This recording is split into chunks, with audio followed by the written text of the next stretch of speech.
오늘의 주요 뉴스입니다. 지난달 전국 평균 열대야 일수가 8.81로 관측 이래 가장 많았던 것으로 나타났습니다. 무더위가 이어지면서 온열 질환자는 지금까지 1,800여 명 발생했고 가축 폐사도 잇따르고 있습니다. 국내 일부 지역에만 내려져 있던 말라리아 경보가 전국으로 확대됐습니다. 질병청은 말라리아 매개 모기 개체 수가 지난해보다 약 70% 증가했다며 외출 시 모기에 물리지 않도록 주의를 당부했습니다. 복귀한 전공의가 극히 적은 상황에서 정부가 복귀 기회를 최대한 제공하려 오는 9일부터 전공의를 다시 모집합니다. 또 전공의 사직으로 응급실 업무 부하가 늘어나자 비응급 환자의 응급실 의료비 본인 부담을 단계적으로 인상하기로 했습니다. 국내 연구진이 두피에 전기 자극을 줘 식욕을 억제하는 기술을 개발했습니다. 임상에서도 모두 식욕 감소 효과를 확인한 만큼 연구진은 상용화를 위한 후속 연구를 이어간다는 계획입니다.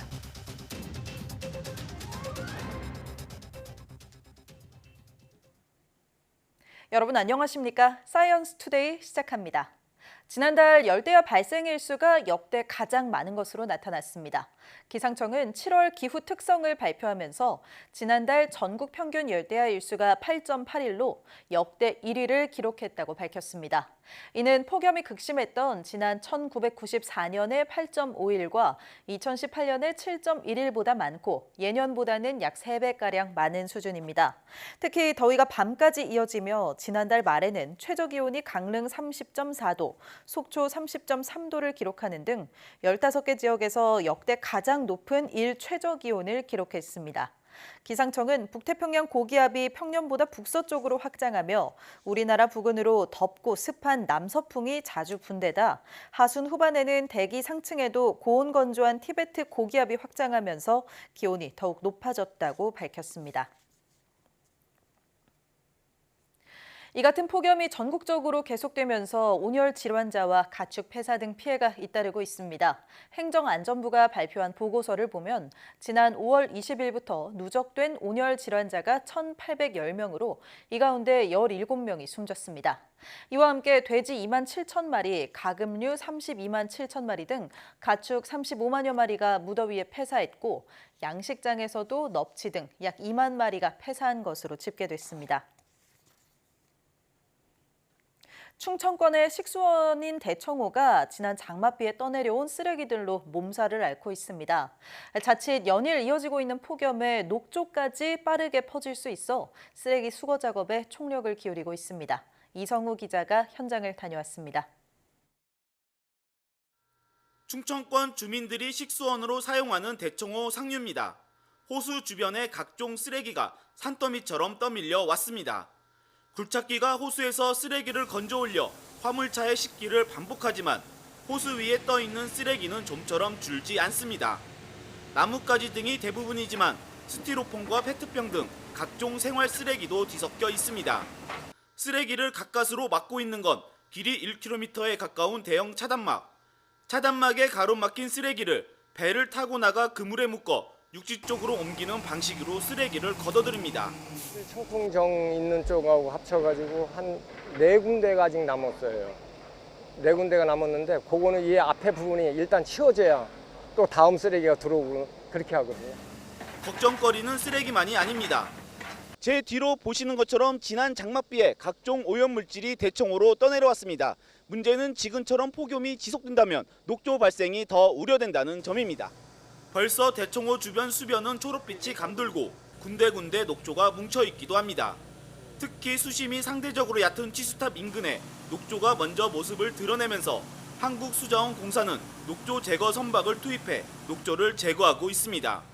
우리가 녹조를 빨아들여서 필터링을 하는 거예요. 녹조만 흡입을 하고 그냥 불로 배출되고. 매년 장마가 지나가면 쓰레기와 녹조로 몸살을 앓는 대청호. 올해도 어김없이 폭염 속에서 식수원을 지키기 위한 쓰레기 수거 작업이 힘겹게 벌어지고 있습니다. YTN 이성우입니다. 말라리아 매개 모기에서 원충이 확인되면서 전국에 말라리아 경보가 발령됐습니다. 질병관리청은 서울 양천구 등 전국 9개 지역에 내려져 있던 말라리아 경보를 7일자로 전국에 확대한다고 밝혔습니다. 질병청은 말라리아 매개 모기의 하루 평균 개체 수가 지난해보다 70% 가까이 늘었고 채집한 모기에서 말라리아 원충이 검출되면서 전국에 경보를 내리게 됐다고 설명했습니다. 원래 말라리아는 말라리아 환자를 흡혈해 감염된 매개 모기가 사람을 다시 물며 전파되는 질병인데 매개 모기에서 말라리아 원충이 확인됐다는 것은 말라리아 감염 확률이 높아졌다는 것을 의미합니다. 질병청은 야간 외출 시 긴 옷을 입고 모기 기피제를 뿌리는 등 최대한 모기에 물리지 않도록 주의해야 한다고 당부했습니다. 지난달 마감된 하반기 전공의 모집 지원율이 1%대에 그친 가운데 정부가 오는 9일부터 다시 전공의 모집 절차를 진행하기로 했습니다. 정윤순 보건복지부 보건의료정책실장은 정부 서울청사에서 열린 중대본 브리핑에서 전공의들의 복귀 기회를 최대한 제공하기 위해 모집 기간을 연장하기로 했다며 하반기 전공의 모집을 오는 9일부터 다시 시작한다고 밝혔습니다. 그러면서 레지던트 1년차는 오는 14일까지, 이외 레지던트 2, 4년차와 인턴은 오는 16일까지 모집 완료할 것이라고 설명했습니다. 이어 복귀 의사가 있었지만 응하지 않은 전공의가 있다면 추가 모집에 적극적으로 지원해달라고 당부하면서 다음 달 1일 수련을 시작하기 때문에 이번이 마지막 모집이라는 점을 거듭 강조했습니다. 정부가 전공의 집단 사직으로 응급실 부하가 가중되자 비응급 환자의 응급센터 내원 의료비 본인 부담을 단계적으로 인상하기로 했습니다. 정윤순 보건복지부 보건의료정책실장은 최근 응급실에 내원하는 중등증 환자가 증가해 평시 수준을 웃돌고 있다며 이같이 밝혔습니다. 그러면서 응급실 전문의 진찰료 인상분을 활용한 전문의 인센티브 지원과 함께 신규 대체 인력의 인건비와 당직 수당을 계속 지원해 응급실 인력을 확보하겠다고 설명했습니다. 또 응급의료기관의 촉탁이 추가 채용을 독려하고 전문의가 부족한 권역, 지역 응급센터에는 공중보건의와 군의관을 배치하기로 했습니다. 비응급, 경증 환자가 응급실을 이용할 때 본인 부담 비용을 높이겠다는 정부의 발표를 두고 응급의학회는 긍정적인 평가를 내렸습니다. 대한응급의학회는 입장문을 내고 비응급, 경증 환자에 대한 본인 부담 상향, 중증 응급 환자에 대한 보상 강화 등은 학회가 오랫동안 주장해왔던 사항이라고 강조했습니다. 정부가 내년도 신규 교사 임용 규모를 발표했습니다. 저출생 여파로 학생이 줄면서 초등교사 임용도 줄였는데 방과 후 늘봄학교가 확대되면서 앞으로 1, 2년 동안은 임용교사 숫자를 늘린다는 계획입니다. 보도에 염혜원 기자입니다. 아이들이 줄어들면서 신규 교원 숫자도 지난 10년 사이 반토막이 났습니다. 올해는 3,100여 명을 뽑는 데 그치면서 초등교사 임용고시 붙기가 그야말로 바늘구멍 통과하기였는데 내년에는 1,000명 이상 늘어난 4,245명을 선발합니다. 전국 대부분의 시도에서 선발 인원을 늘렸고 줄어든 건 전남뿐입니다. 내년에 초등학교에 입학하는 학생 숫자는 32만 명까지 줄어들 것으로 보이는데 신규 교원은 왜 늘리는 걸까? 정부가 추진하고 있는 방과 후 늘봄학교 확대 때문입니다. 2학기부터는 전국에서 전면 시행하는데 아무리 외부 강사를 쓴다고 해도 전담 인력이 필요합니다. 늘봄학교 업무를 총괄하는 늘봄지원실장이 임기제 교육연구사로 전직하게 되는데 그 자리를 채울 선생님을 더 뽑는 겁니다. 교육부는 앞으로 1, 2년 정도 신규 채용을 늘릴 계획이라고 설명했습니다. 또 2학기에는 모든 초등학교에 늘봄 실무 직원을 배치해서 신규 업무뿐만 아니라 기존의 교사가 담당하였던 방과 후 업무와 돌봄 업무까지도 전담 인력이 맡게 될 계획입니다. 결혼이 잦은 중학교 선생님도 올해보다 300명 정도 더 뽑습니다. 25학년도 임용고시는 오는 11월 9일 1차 시험을 시작으로 내년 1월까지 면접과 수업 실현 등을 치르게 됩니다. YTN 염혜원입니다. 지난해 보호자가 없거나 보호자가 직접 양육하기 어려워 보호 조치된 보호 대상 아동이 2천여 명 발생했습니다. 보건복지부의 2023년 보호 대상 아동 현황 보고를 보면 지난해 발생한 보호 대상 아동은 2,054명으로 집계됐습니다. 2,796명의 보호 대상 아동이 발생했다가 742명이 집으로 돌아가거나 연고자에게 인도됐습니다. 발생 인원 원인별로 보면 학대가 785명으로 가장 많았고 부모 사망이 270명, 미혼모와 혼외자가 259명, 부모의 이혼 등 232명 순이었는데 유기된 경우도 88명으로 집계됐습니다. 유기아동의 수는 지난 2021년 117명에서 2022년 73명으로 줄었다가 지난해 다시 증가한 것으로 나타났습니다.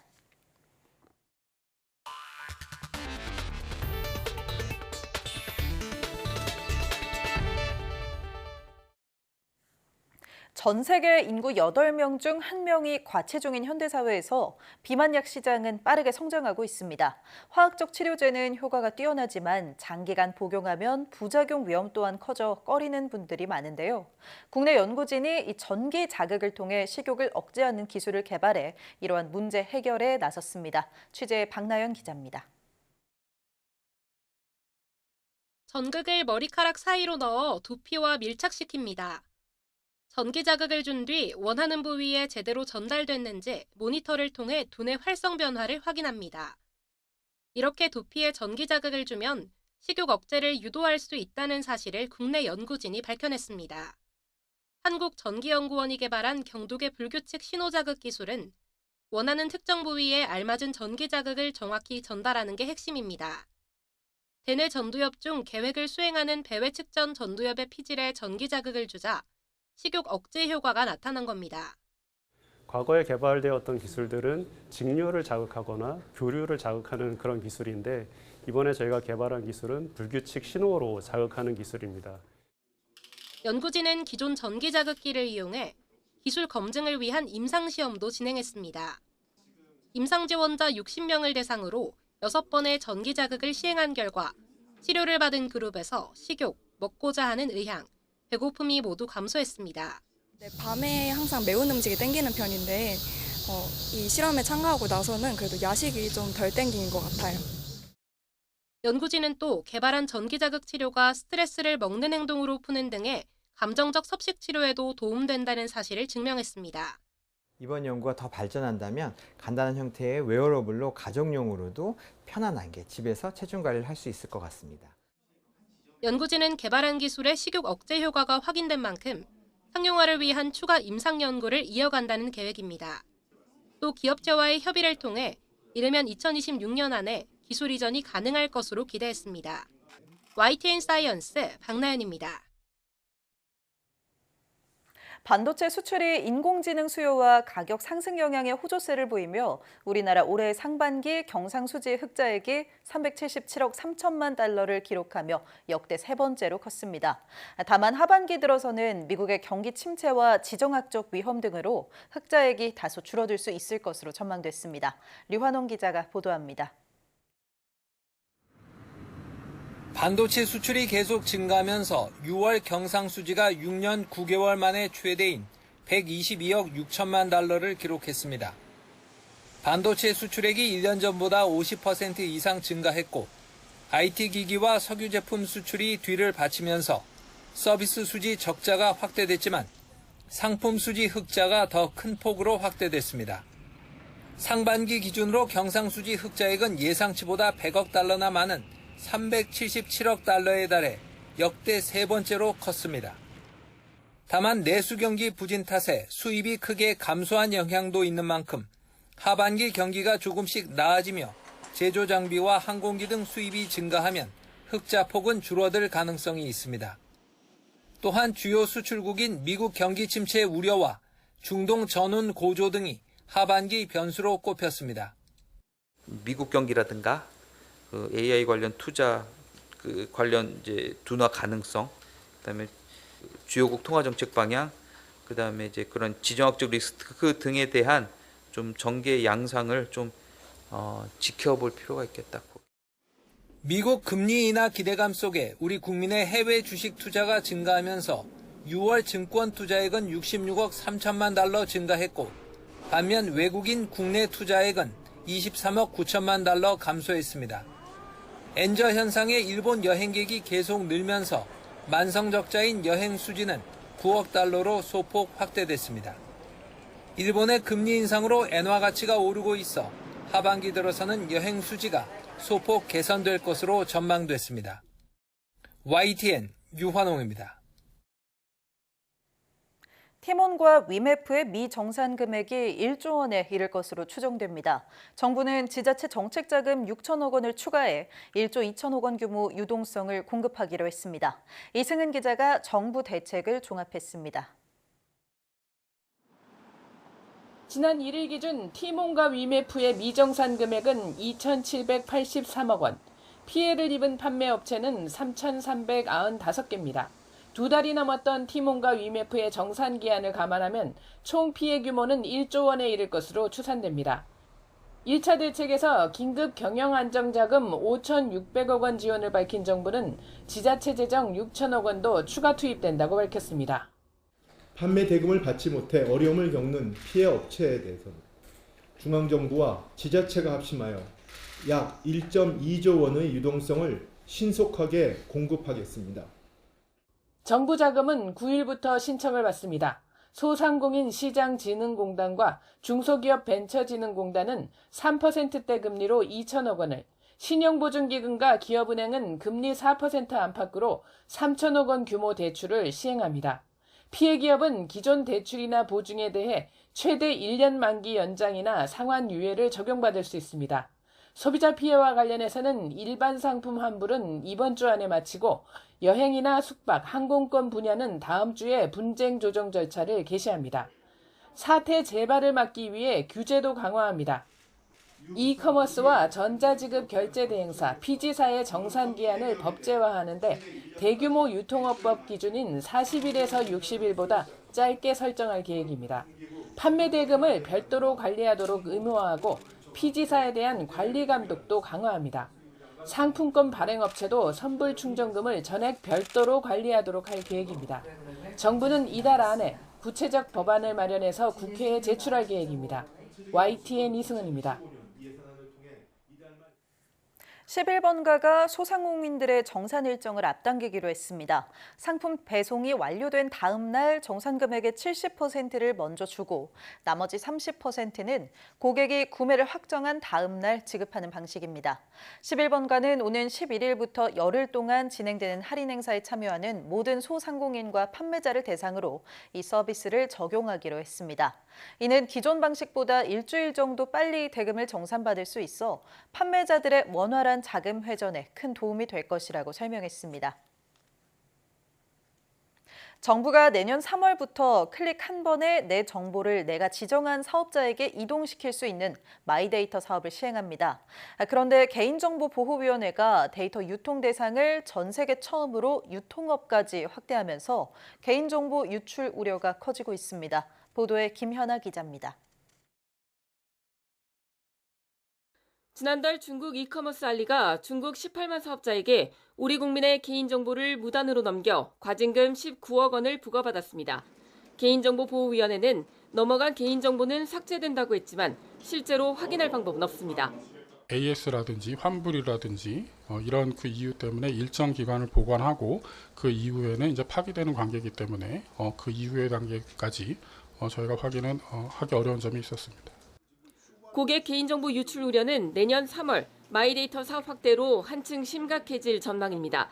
마이데이터는 개인이나 자신의 정보를 본인이나 제3자에게 전송할 수 있게 하는 건데 한국은 세계 최초로 유통업계까지 고객 정보를 공유하도록 밀어붙이고 있습니다. 전송 대상은 회원관리번호와 등급, 구매 상품, 가격, 판매자 정보, 결제 방법, 배송 위치와 운송장 정보 등 사실상 온라인 쇼핑과 관련된 모든 정보로 국내 인허가업종인 금융이나 은행, 통신사들과 달리 유통에선 별다른 진입 규제 없이 자본금 1억 원 이상이면 개인정보를 받아 재가공하는 데이터 사업자가 될 수 있습니다. 방대한 개인정보가 여러 소규모 사업자들에게 전달, 보관될 길이 열리는 겁니다. 자본금 1억인 거거든요. 그걸 맞추면은 그 다음에 뭘 보겠다는 건지 정확하게 모르겠지만 가능하다라는 거잖아요. 누군가 어쨌든 목적해서 한다고 하면 어쨌든 얼마든지 유통할 수 있는 그런 환경이 된다라는 게. 카카오 개인정보 유출 때도 해커가 친구 추가 기능만으로 회원 일련 번호를 찾고 이를 조합해 익명 채팅방 이용자의 실제 아이디와 연락처까지 찾아낸 만큼 생각지도 못한 방식으로 원치 않은 정보가 양산돼 무단 유통될 수 있습니다. 또 한 번 정보를 넘기면 어디에 어떻게 쓰일지 알기 어려운 데다 특히 시커머스 등 해외 사업자를 제대로 규제할 수 있을지도 의문이 제기됩니다. 내부에서 유출할 수도 있고 위탁을 할 경우는 동의를 안 받게 돼 있어요. 다른 나라 과연 통제가 가능할까? 라는 생각이 드는 거예요. 그러니까 우리 국민들의 개별적인 정보들을 다 가져가는 거죠. 개인정보보호위원회는 차후 고시를 통해 개인정보 보안 관리 능력 심사 기준을 만들고 데이터 유통 추적 시스템도 개발할 거라고 설명했습니다. 하지만 핵심 규제 사항을 모두 법이 아닌 고시로 결정하겠다고 나서면서 예정된 규제 실패를 자초하는 것 아닌지 우려가 커지고 있습니다. YTN 김현아입니다. 삼성전자의 5세대 고대역풍 메모리 칩인 HBM3E 8단이 엔비디아의 품질 검증 테스트를 통과했다고 로이터 통신이 보도했습니다. 로이터 통신은 현지 시각 7일 복수의 소식통을 인용해 엔비디아의 인공지능 프로세서에 사용하기 위한 품질 테스트를 통과했다며 이같이 전했습니다. 현지 소식통은 삼성과 엔비디아가 조만간 HBM3E 8단 칩 공급 계약을 체결할 예정으로 올해 4분기에는 공급이 시작될 것으로 예상한다고 설명했습니다. 다만 5세대 메모리 칩 가운데 HBM3 12단에 대한 테스트는 아직 진행 중이라고 소식통들은 덧붙였습니다. 삼성과 엔비디아 측은 품질 검증 테스트 관련 보도에 대해 확인이 어렵다며 아직 공식 답변을 내놓지는 않고 있습니다. 일본 도쿄전력이 후쿠시마 제1원자력발전소 오염수 8차 해양 방류를 개시했다고 교도통신이 보도했습니다. 8차 방류는 오는 25일까지 진행되고 방류량은 지난 회차와 같은 7,800톤입니다. 도쿄전력은 측정, 확인용 탱크들에서 시료를 채취해 분석한 결과 삼중수소 등 방사성 물질 농도가 기준치를 밑돌았다고 설명했습니다. 도쿄전력은 지난해 8월 24일 오염수 해양 방류를 시작했고 지난달까지 7차례에 걸쳐 5만 5천 톤가량의 오염수를 희석해 후쿠시마 원전 앞바다에 내보냈습니다. 도쿄전력은 내년 3월까지 모두 오염수 5만 4,600톤을 처분할 계획입니다. 중국이 이 좀비 마약으로 불리는 펜타닐의 원료가 되는 화학물질에 대한 통제를 강화하고 나섰습니다. 홍콩 현지 언론에 따르면 중국 공안부는 지난 5일 유관부처와 공동으로 발표한 성명에서 다음 달 1일부터 펜타닐 제조에 필수적인 3가지 전구체에 대한 통제에 들어간다고 밝혔습니다. 중국 정부는 약물 생산에 사용될 수 있는 화학물질에 관한 규정에 따라 엄격히 규제하고 관리할 것이라고 덧붙였습니다. 규정에 따르면 통제 대상 물질을 생산하는 기업은 30일 이내에 화학물질 종류와 수량, 주요 매출 흐름을 포함한 생산 판매 세부 정보를 지방 당국에 보고해야 합니다. 미국 백악관 국가안보회의 NSC는 중국의 통제 강화 조치에 대해 매우 가치 있는 진전이라고 환영했습니다. 펜타닐 과다 복용이 심각한 사회 문제가 된 미국은 펜타닐에 사용되는 화학물질 생산을 단속하라고 수년간 중국에 압력을 가해왔습니다.